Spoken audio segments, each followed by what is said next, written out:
of war in 1914. The faces that we see, the ways that people lived, their gestures are very remote from us now. We have the world destroyed but preserved. That's the achievement of the Kahn archive.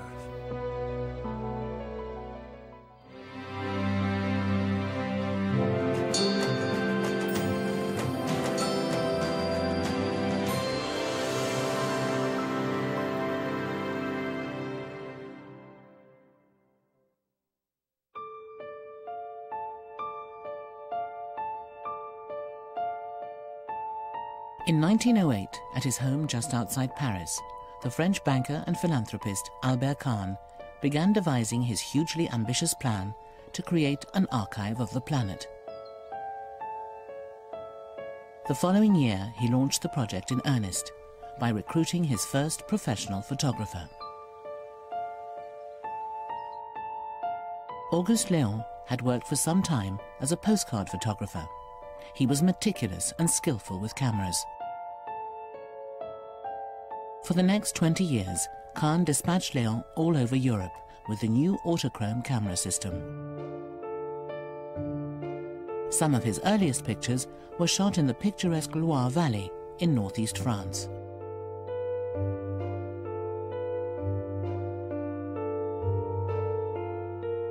Before the First World War, he also travelled to the area of Puy-de-Dôme, one of the largest départements in central France.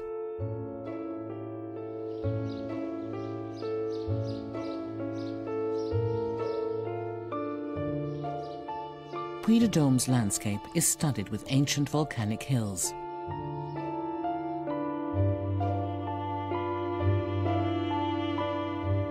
Today, its capital, Clermont-Ferrand, is a thriving industrial city, home to the giant Michelin tire company. But a century ago, it was still a sleepy backwater that came to life on market days.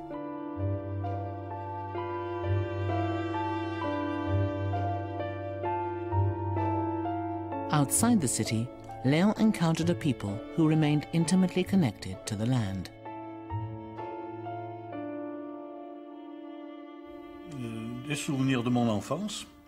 This is very reminiscent of my childhood. There was a lot of farming in the area, and that was the main form of income. I used to see these carts going through my village.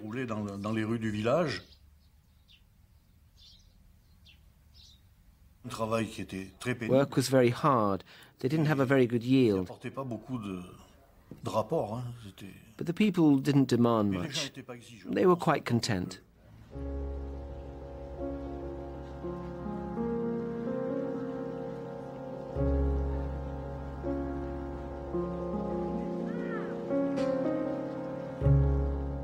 Many people still wore the traditional local costume and spoke the regional dialect or patois.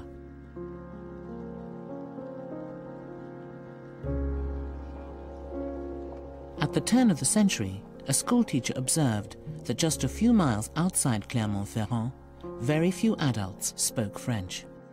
The patois of each region had a different pronunciation, and there was a great problem understanding people from elsewhere. The patois from one place was spoken differently from the patois spoken 60 kilometers away. The same was true in other areas visited by Kahn's photographers, including Brittany in western France. Here people spoke the Breton language and lived according to rituals and traditions that were unique to the region. France was a collage of languages, of cultures, of different religious practices, and of a great deal of pride in that very difference. Those who came from the Puy-de-Dôme area would never be confused with people who came from Provence or people who came from the west of France. But some nationalist politicians viewed these regional differences as a threat to the unity of France. They wanted to promote a shared national culture.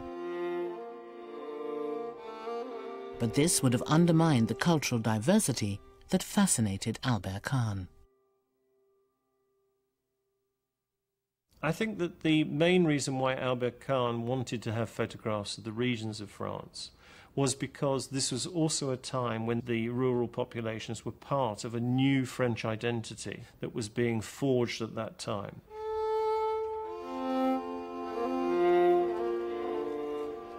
Differences being ironed out. More and more people who live in France are expected to speak French, where the Minister of Education knows at any time of any day what each school class is doing. You brought this great country, which had been very diverse, and made it into one singular entity. In the years before the outbreak of World War I, increasing conflict between the nations of Europe edged the continent towards the brink of war. Governments tried to instill in their people a greater sense of loyalty and national pride.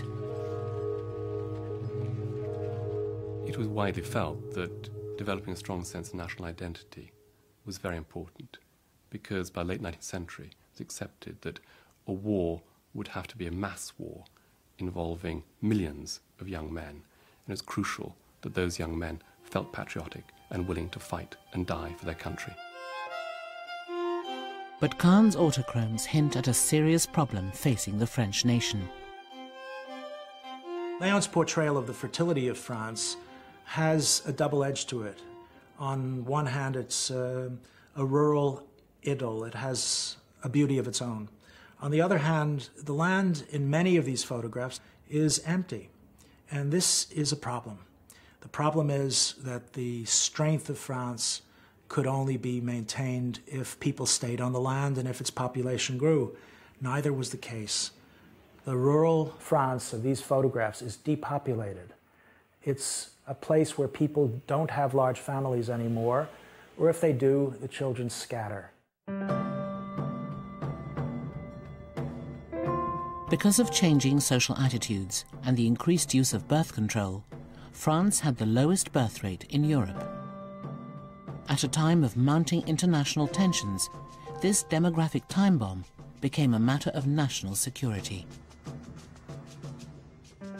To portray the countryside, the source of great vitality and strength, as depopulated is a very important issue. You can see in front of your eyes why the French army might not be a match to the German. The German population was growing more than 6 times faster than the French. By the eve of the First World War, when Germany was mobilizing its forces, they enjoyed a huge military advantage. Their army had 2.5 million more soldiers than the French.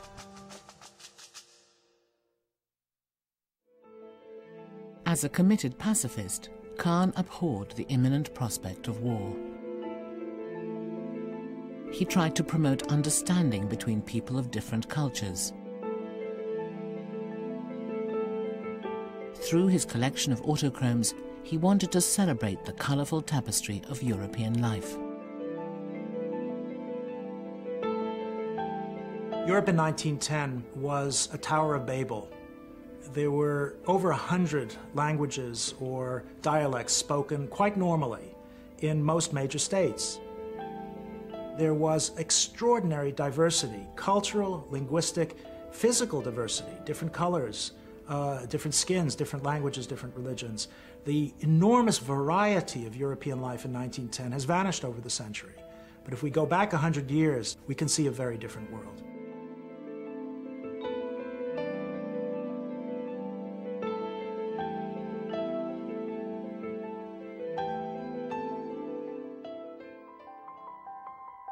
In 1910, Kahn accompanied his photographer, Auguste Léon, to Scandinavia, a region in the throes of momentous change.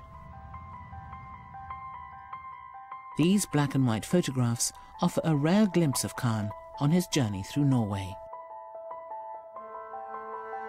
The impression one gets from those fleeting photographs we have of him on his trip to Norway, of somebody who is enjoying himself in the business of travelling, who's looking out, who's gazing at the world, drinking things in with his eyes.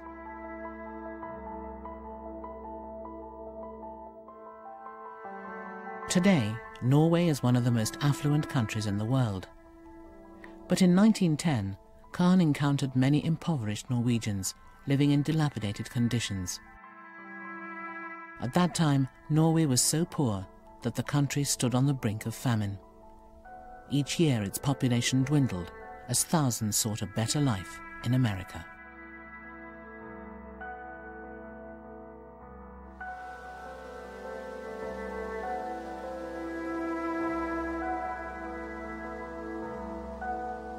Kahn and Leon visited the site of one of the new industrial projects that many hoped would bring prosperity to Norway. A huge hydroelectric complex above the town of Rjukan. Leon's autochromes capture a pristine landscape.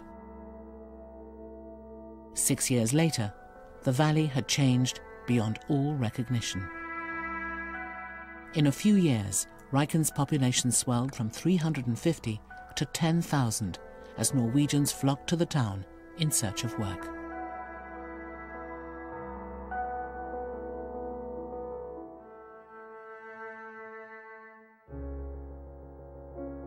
Other photographs taken on this journey show the natural beauty of Norway.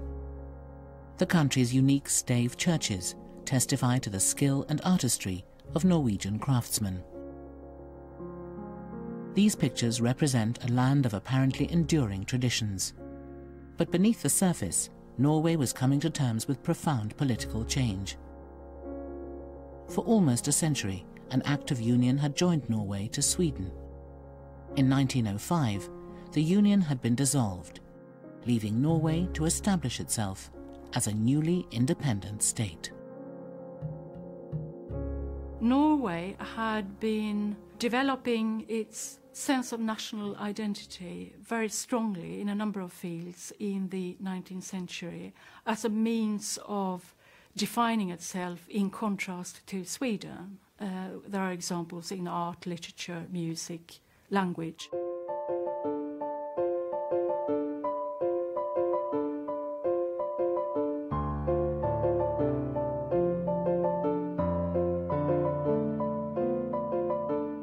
Sweden had to reposition itself. The Swedes had to discover what Sweden actually was. It obviously was not Sweden plus Norway. And now the Swedes were left on their own, so to speak.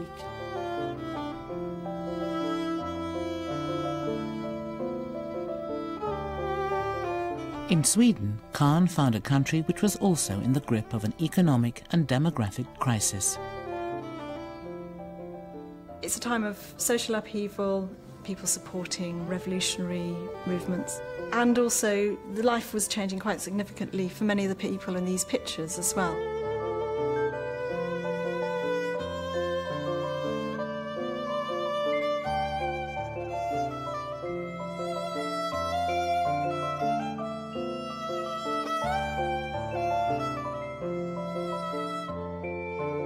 The country's harsh climate meant that those who worked on the land endured a precarious existence. Failed harvests could lead to starvation. Increasingly, the younger and more enterprising abandoned the country. By the early 20th century, a fifth of all Swedes had crossed the Atlantic heading for America.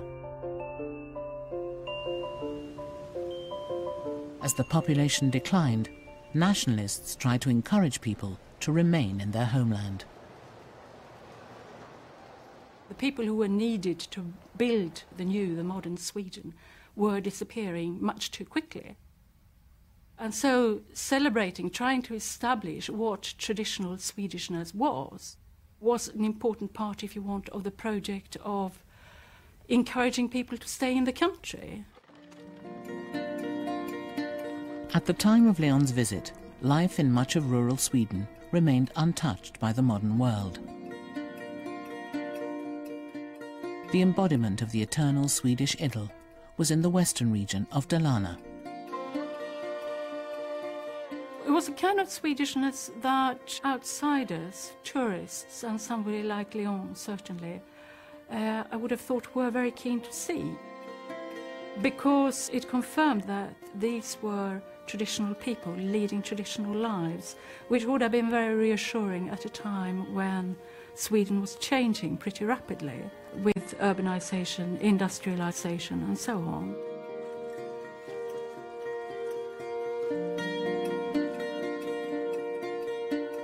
On his journey to Dalarna, Leon encountered Swedish farmers at work in the fields.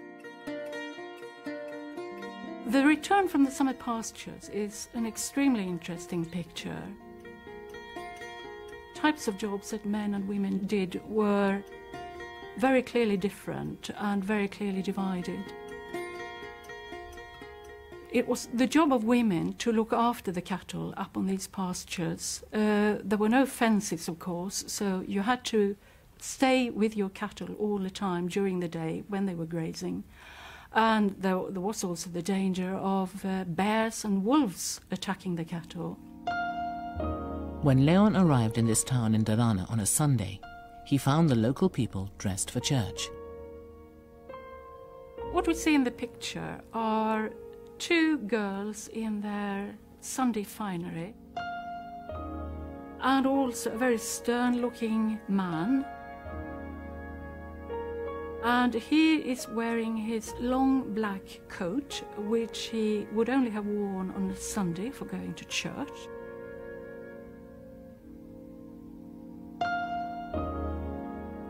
Folk costume had survived longer in Dalarna than in some of the other regions of Sweden. By the end of the 19th century, it was more prevalent for high days and holidays as a Sunday best, which is why the people are all dressed up here.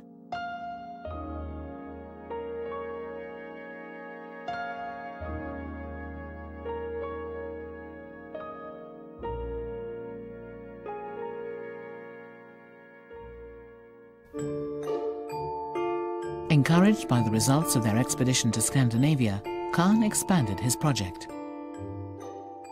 In 1912, he appointed a director to manage his growing archive.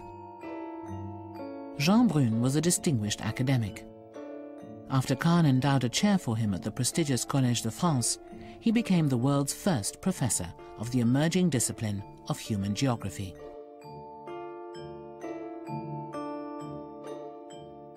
Brun believed that photography had the potential to help the world understand the impact of human activity on the planet. That question of how do you map the world is no longer a matter of maps. It's a matter of photographs and film. Together with Jean Brun, Kahn's project could really expand and his ambition could grow. For the next 20 years, Brun executed Kahn's plan to create a visual encyclopedia of the planet.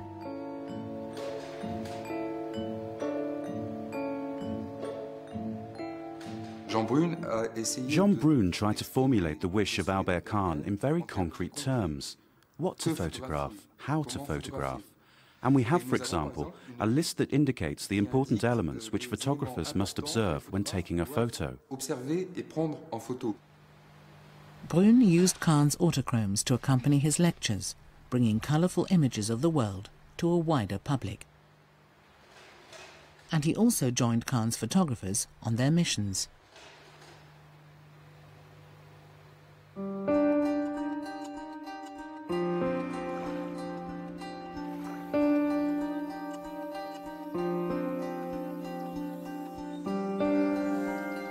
With the photographer Auguste Léon, Brun embarked on his first foreign trip to Italy in 1912.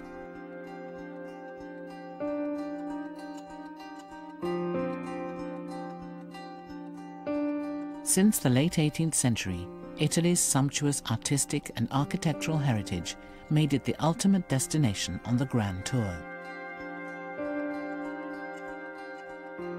A visit to cities like Florence and Venice was de rigueur for cultured members of Europe's wealthy elite. Well, people who went to Italy would have gone with a perception of a romantic and beautiful country, a country of ruins, of great art, of great churches, great cathedrals, and this is what they would have sought out. Venice, Florence, Tuscany in general were already if you like, part of an itinerary.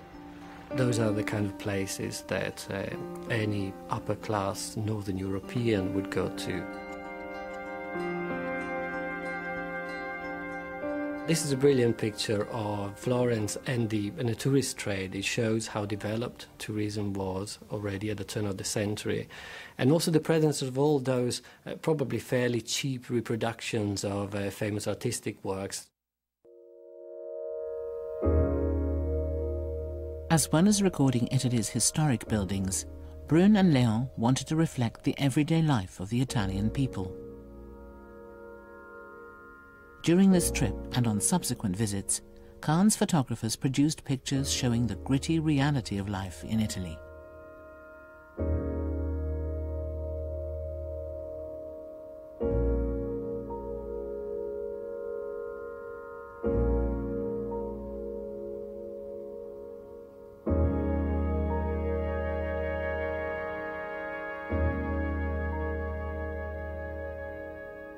The Venetian picture taken at Campo Bandiera is very interesting because it shows a snapshot of working class life in those years.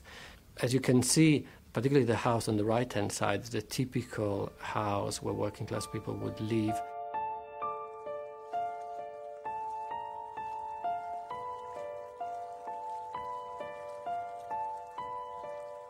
At the time, the ground floors of buildings in Venice, which were called magazzini, which means storehouse, were not supposed to be lived in by people because they were particularly unsanitary because of the dampness, and there were actually infiltrations from the sewage system. But because of lack of housing, slowly those ground floors were packed in with poor migrants, and Venice, even in the 20th century, was a potential place for epidemics of cholera. It's interesting to see those children there happily climbing on top of a well.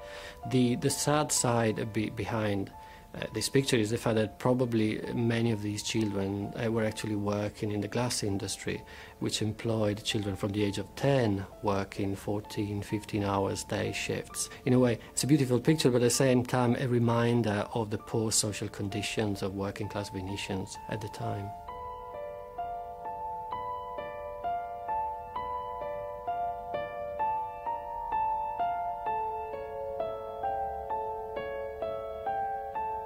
Well, Italy on the eve of the First World War, in about 1912-13, when a lot of these photographs are taken, was one of the poorest countries in Europe, with levels of income probably comparable to Spain or perhaps Russia, so really very poor indeed.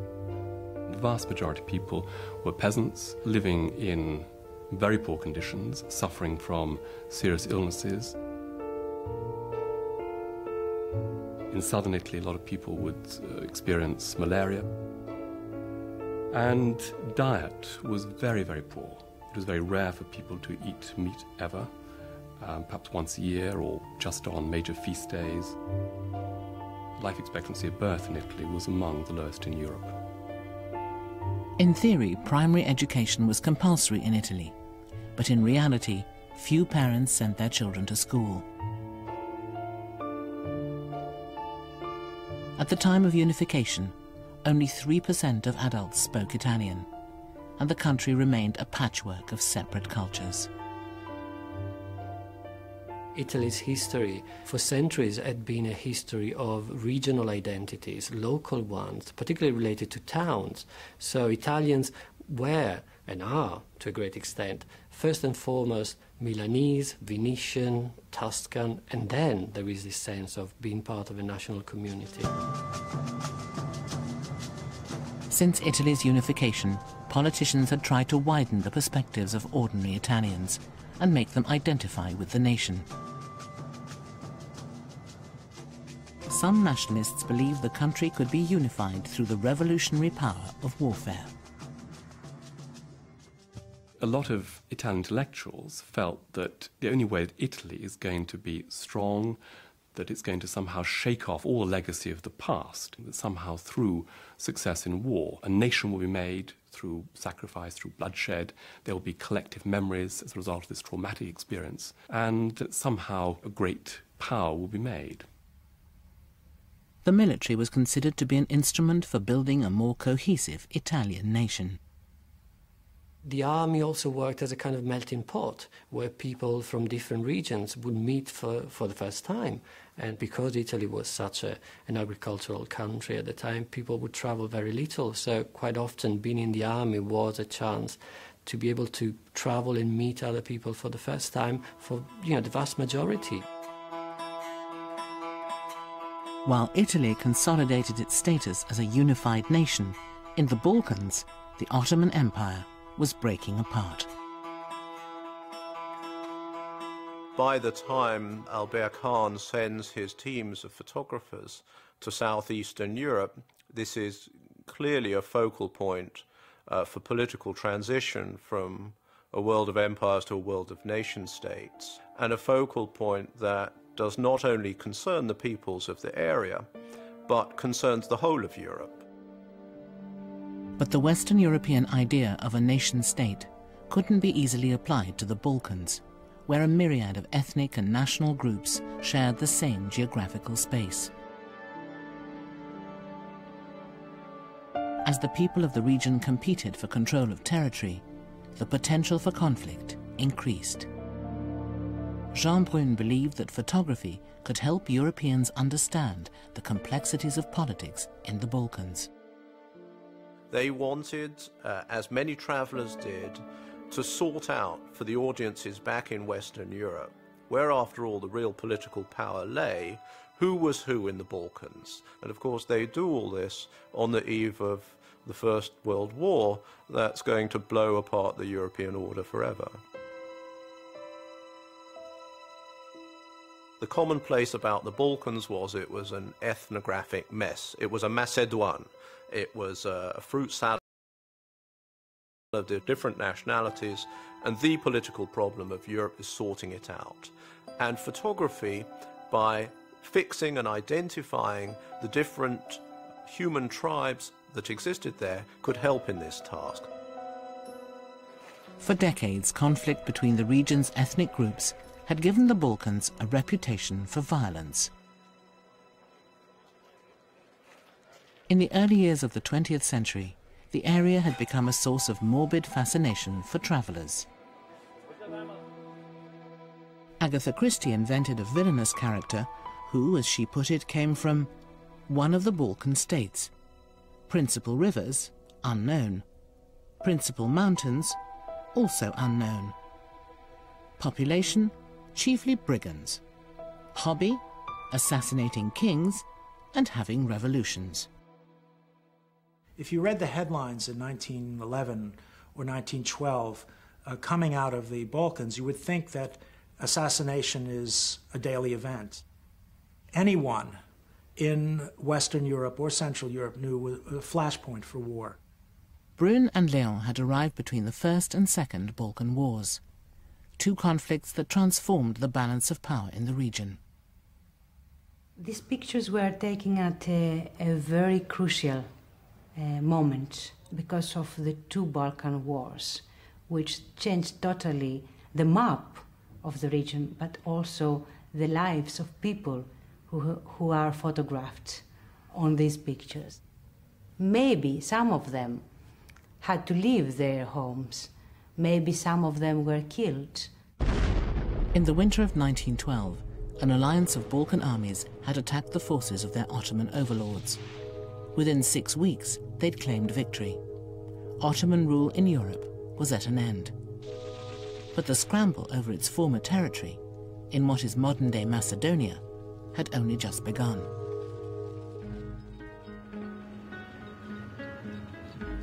Brun and Léon arrived in Macedonia just weeks after the defeat of the Ottomans in the spring of 1913.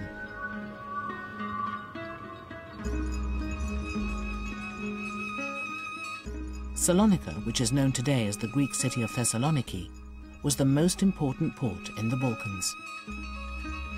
The gateway to Macedonia and the provinces beyond, it was a vibrant cosmopolitan city where people of diverse religious and ethnic backgrounds mixed freely together.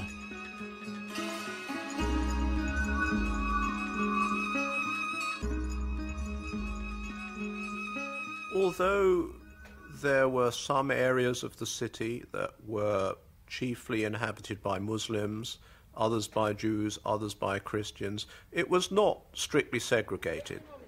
So every time you went down into the port or the quay, or you went to the cinema, or you visited the market, everybody was there. There were not separate markets for different national groups.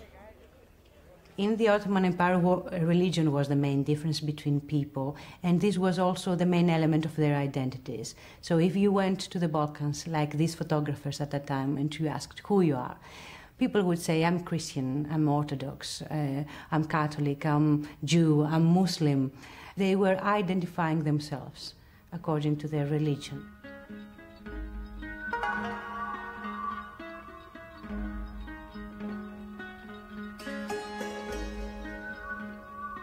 The empire was not interested in ethnicity. It ruled by allowing different religious communities a high degree of autonomy and self-government. Basically, as long as they paid their taxes and didn't cause trouble, the empire was not very bothered about what they did.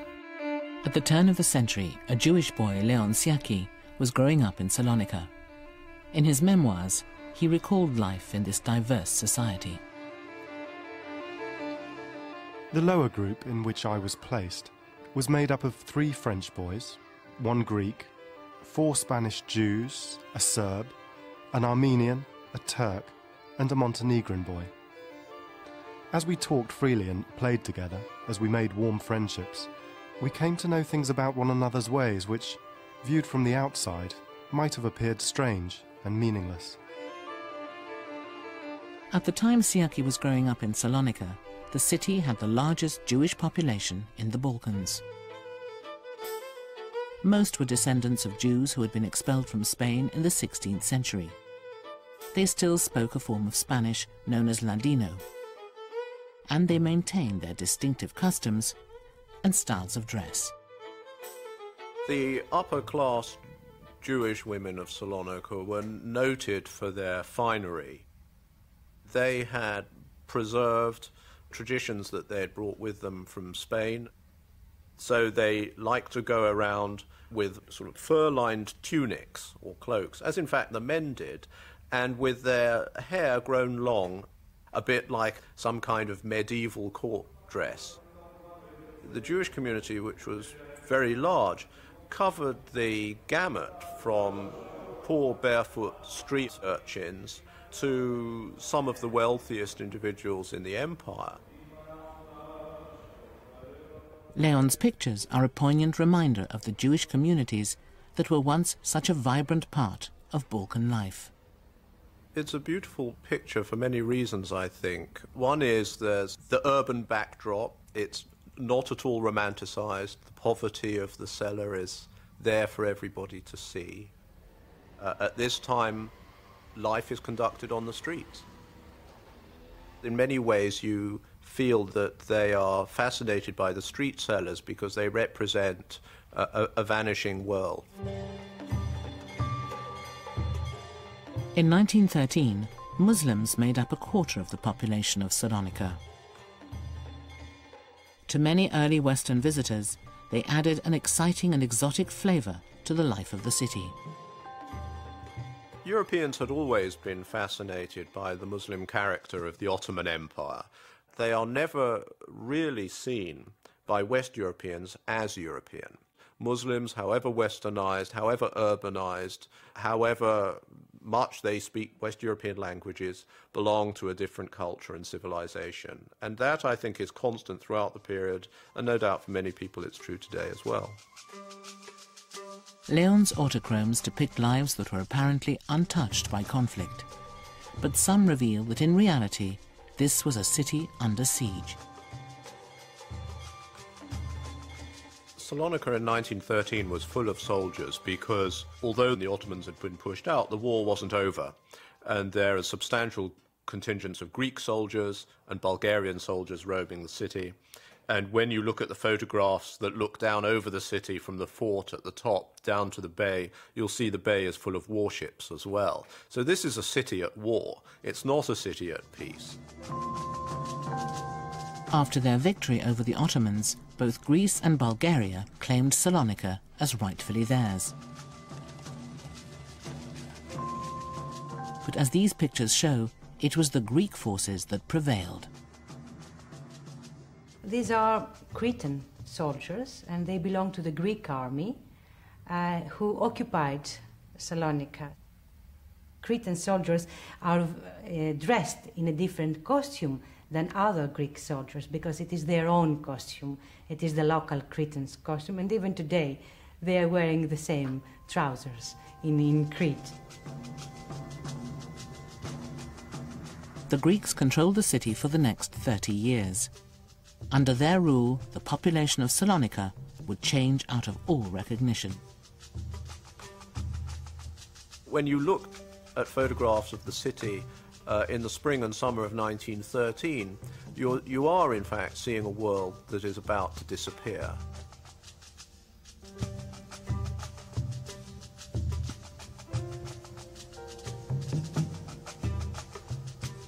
We know what its future will be. Its future will be Greek.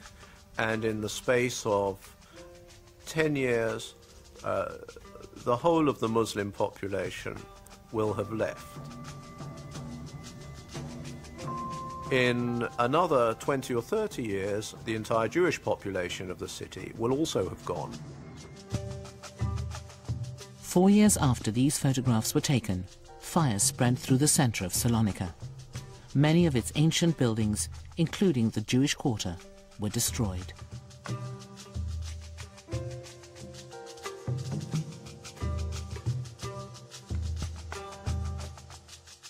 After Salonika, Brune and Leon travelled inland towards Upper Macedonia. Home to a diverse array of ethnic groups, Brune believed that this area would shape the future of the Balkans.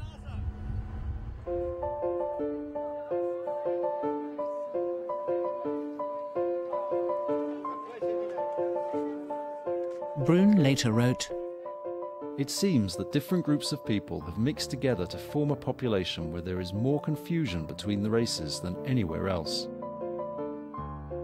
Everyone lays claim to their part, and this is where the greatest struggle takes place."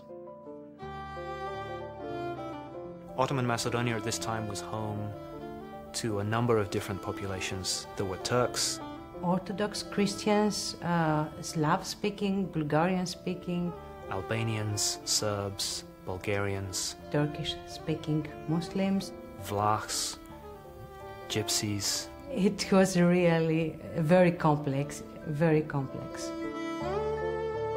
The pictures show that Macedonia was home to nationals from throughout the Ottoman Empire, including people from as far away as North Africa. But within this complex mosaic, one nationality is conspicuously absent. In Macedonia, few describe themselves as Macedonian. Most people had no conception of what it meant to belong to a Macedonian nation. They were not very much concerned about nationalism or national identities. They had their religion, and their world was just their village. They never traveled away from their village, so they had no knowledge of the outside world. In Leon's autochromes, which are the earliest known colour pictures of Macedonia, the details offer subtle indications of allegiance and identity.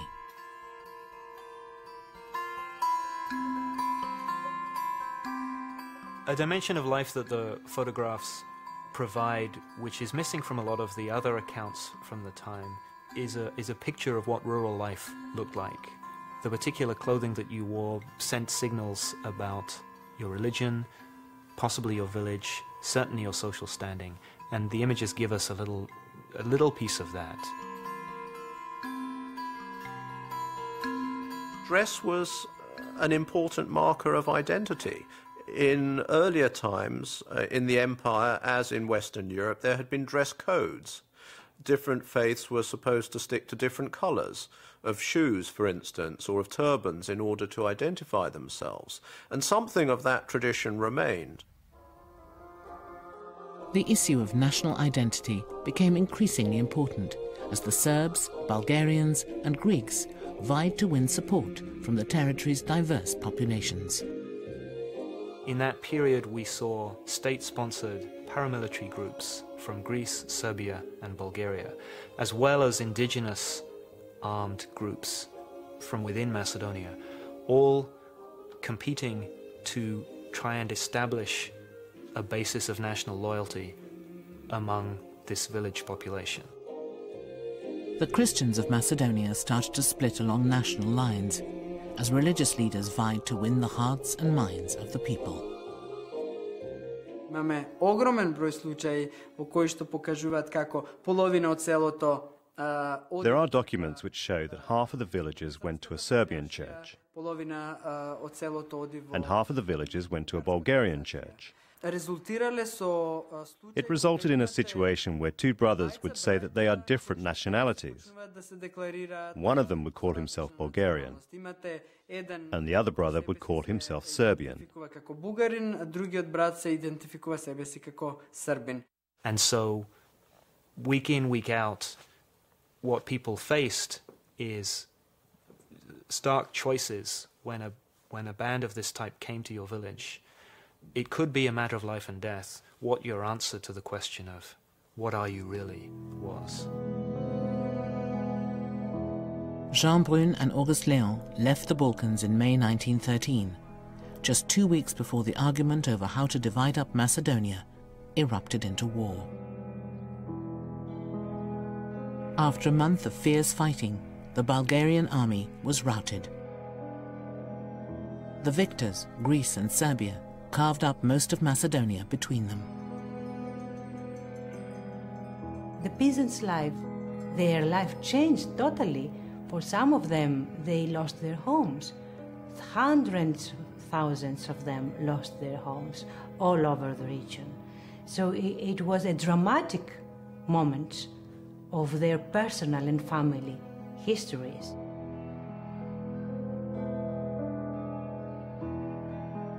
Suddenly, some people found themselves on the wrong side of the newly drawn national boundaries. Amid rising religious and ethnic persecution, villages were attacked and burned. Thousands fled their homes. While working as a war reporter, Leon Trotsky witnessed the tragic impact that Macedonia's disintegration had on its people. All the glories of culture are perishing. The work of fathers, grandfathers and great-grandfathers is being reduced to dust. Cities are being laid waste. Villages are going up in flames, and no end can yet be seen to this frenzy of destruction.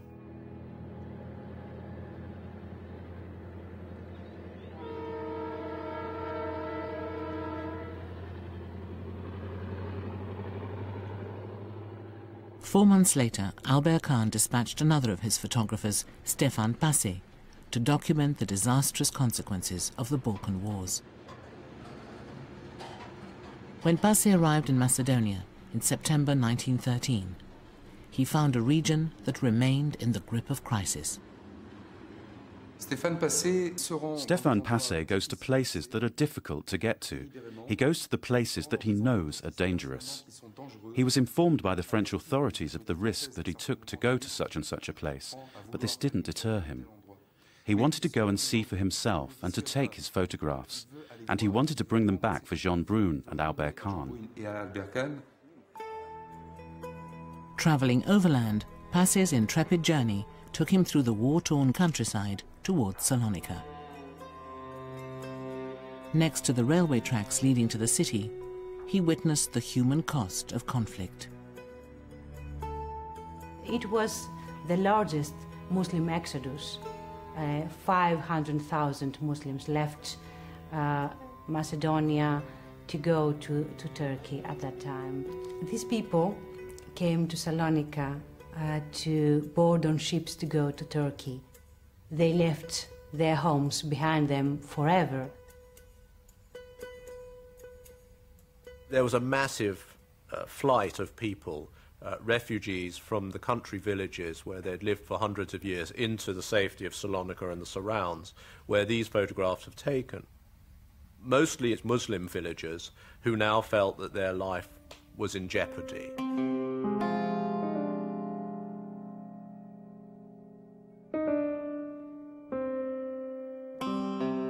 In a letter to Jean Brun, Passé described the plight of the refugees. These unfortunates are without possessions, and at this time of year, when the earth is parched by the sun, they can no longer find food. Cholera is rife there. The Greek authorities do not seem to realize the gravity of the situation, and if serious measures aren't taken, there will be a terrible epidemic. He knew very well that the place where he wanted to go was contaminated by cholera, but he was not afraid to go there. On the contrary, he had words of compassion for these downtrodden people who weren't receiving help from the government. Passé's pictures record one of the great waves of Balkan migration that would recur across the region in the years to come. The Balkan Wars were noteworthy for introducing the world to what it would later know as ethnic cleansing.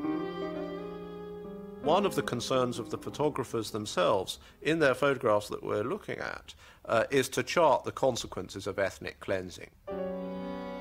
The consequences in terms of refugees who've been deliberately kicked out of their homes.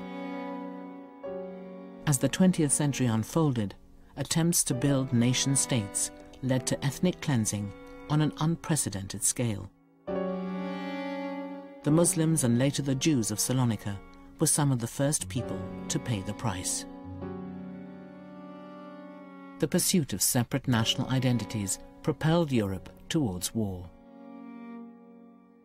It was a Bosnian Serb nationalist, Gavrilo Princip, who assassinated Archduke Franz Ferdinand of Austro-Hungary, the event that shattered Europe's delicate balance of political forces and set the continent on course towards its bloodiest ever war.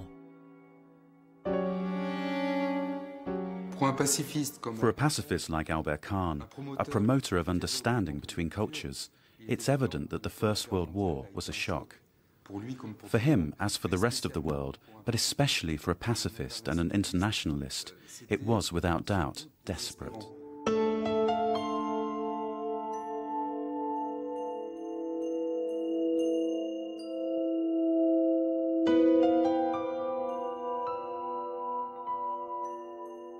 Albert Kahn wanted to use photography to record the diversity of human existence as a means of promoting international understanding and peace.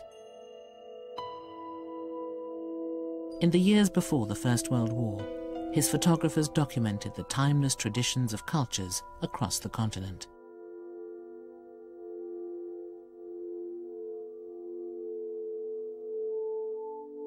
But Kahn's autochromes also bear witness to the emergence of nationalism, a potent force that would turn Europe's peace and stability into a cataclysm of ethnic cleansing and war.